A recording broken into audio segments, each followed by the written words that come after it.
திமுக கூட்டணியில் பல கட்சிகள், அதுல பலர் போட்டியிட திமுக வாய்ப்பளித்தது எந்த பேஸ்லன்னு பார்க்கும்போது, உதயசூரியன் சின்னத்தில் தான் நீங்க போட்டியிடணும்னு கட்டாயப்படுத்தி அவர்களை போட்டியிட வைத்தது.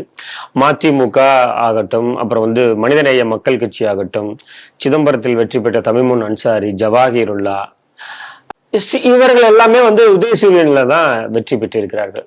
இப்போ பதவி ஏற்கும் பொழுது இவர்களை அந்த கட்சியின் பெயரை சொல்லி கூப்பிடல, வெற்றி பெற்ற திமுக கட்சி பெயரை சொல்லிதான் பதவியேற்புக்கு கூப்பிட்டுருக்காங்க. இது குறித்து காயிதே மில்லத் கல்லூரியின் தாளாளர் தாவூத் மியா கான் என்ன சொல்லியிருக்காரு அப்படின்னா, அனைத்து ஊடகங்களுக்கும் ஒரு கோரிக்கையை வச்சிருக்காரு. இது இந்திய அரசியலமைப்புக்கு சட்டத்திற்கு எதிராக இருக்கிறது. இரண்டாவது, கட்சி தாவல் சட்டத்தையும் நம்ம பார்க்கும்போது இது ஒரு கட்சியில் இருக்கக்கூடியவர்கள் அந்த கட்சியில் சார்பில் போட்டியிடாமல், அந்த கட்சியின் சின்னத்தில் வெற்றி பெறாமல் இன்னொரு கட்சியின் மூலமாக தான் வெற்றி பெற்று உள்ள போறீங்க. அப்படி இருக்கும்போது நீங்க அந்த கட்சியாகவே உங்களை நீங்க அறிவிச்சுக்கிட்டாதான் அது நல்லதா இருக்கும். உதாரணமாக ஜவஹிருல்லாவே எடுத்துக்கலாம். அவர் மனிதநேய மக்கள் கட்சியின் தலைவராக இருக்கிறார், முஸ்லிம் முன்னேற்ற கழகத்தின் தலைவராகவும் இருக்கிறாரு. அவர் ஆனா வெற்றி பெற்றது திமுக கழகத்தின் சின்னத்துல தான் வெற்றி பெற்றிருக்காரு அப்படிங்கிறத குறிப்பிட்டு அவர் சொல்லியிருக்காரு. இந்த செய்தியை நீங்க எப்படி சார் பாக்குறீங்க? நீங்க சொன்ன செய்தியை படித்தேன்.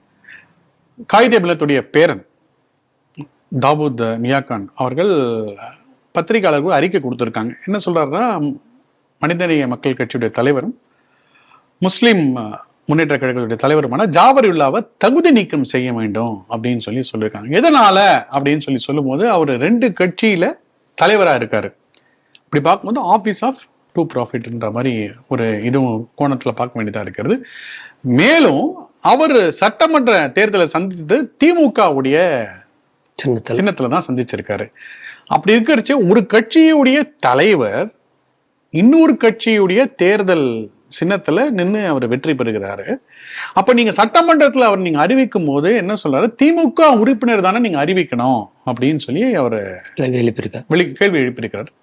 அதுக்கு முன்னாடி கூட நம்ம பார்த்திருக்கோம், அதே காயிதே மில்லத்துல இருக்கக்கூடிய ஒரு பேராசிரியர் திமுகவுடைய தொகுதி உடன்பாடுல இருந்தது அவர் கண்டித்து பார்த்தோம். இன்னும் அவர் அதே கல்லூரிலாம் இருக்கிறாரு. ஏதோ ஒரு அழுத்தத்தின் காரணமாக அவர் தொடர்ந்து அங்கதான் இருக்கிறார். அப்படி இருக்கிறச்சு நீங்க கொஞ்சம் அப்படியே யோசிச்சு எப்படி பின்னாடி போங்க. 2021 பாராளுமன்ற தேர்தலில் திரு ரவிக்குமார் விடுதலை சிறுத்தைகள் கட்சி அவர்கள் போட்டியிட்டு வெற்றி பெறுகிறாரு. அப்போ சொல்ல போனா ஒரு 4 எம்பிகள் திமுக சார்பில் நின்று வெற்றி பெறாங்க. அப்போ அதை எதிர்த்து ஒருத்தர் வழக்கு கொடுக்கிறார். என்ன கொடுக்குறாங்கன்னா, இவர் ரவிக்குமார் அவர்கள் விடுதலை சிறுத்தைகள் கட்சி, கணேசமூர்த்தி அவர்கள் மதிமுக அப்படின்னு சொல்லி இன்னும் 2 பேரை சொல்லி இவங்கெல்லாம் இந்த கட்சியோட இருக்காங்க. பட் ஆனா அவங்க தேர்தலை சந்தித்தது திமுகவுடைய சின்னத்துல தான். அப்படி இருக்கிறச்சே நீங்க அவங்கள தகுதி நீக்கம் செய்ய வேண்டும் அப்படின்னு சொல்லி ஒரு கேஸ் போடுறாங்க. அப்ப நீங்க யோசிச்சு பாருங்க, திரு ரவிக்குமார் அவர்கள் என்ன சொல்றாருன்னா, நான் அந்த அபிடவிட் கொடுக்கும் போதே நான் திமுக இணைஞ்சிட்டேன்றாரு. ஏன்னா பயம். அதாவது புரியுதா உங்களுக்கு? இப்போ அந்த கட்சியோட சின்னத்துல அவர் நின்னதுனால, அவர் வெற்றி பெற்றதுனால இப்போ அவர் கட்டாயத்துல இருக்காரு. இல்ல நான் விடுதலை சிறுத்தைகள் கட்சி தான் சொல்லிட்டாருன்னா அப்போ தகுதி நீக்கம் செய்ய வேண்டும். அப்ப என்ன பண்றாரு திரு ரவிக்குமார் அவர்கள் 2021 தேர்தல் காலகட்டத்தில் அவர் கொடுத்த அபிடவிட் பிரகாரம் பாத்தீங்கன்னா அவர் திமுக இணைஞ்சிருக்காரு.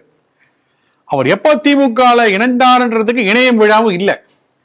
எப்ப திமுக வெளியில திரும்ப தேர்தலை சந்தித்தாரு அதுக்கு ஒரு விழாவும் இல்லை. ஆனா இப்பவும் தன்னை விசிகாவை சொல்லிக்கிறார். ஒரு பிளெக்ஸ் போர்டு கட்சி அப்படியாக பார்க்க வேண்டியதா இருக்கிறதோ என்ற தெரியல ரவிக்குமார் அவர்கள் சொல்ற கருத்தை வச்சு பார்க்கும்போது. அப்போ இந்த சப்ஜெக்ட் வரும். அப்படி அதே லாஜிக்கை தான் காயிதே மில்லத்துடைய பேரன் அவர்கள் கோரிக்கையா வைக்கிறார்.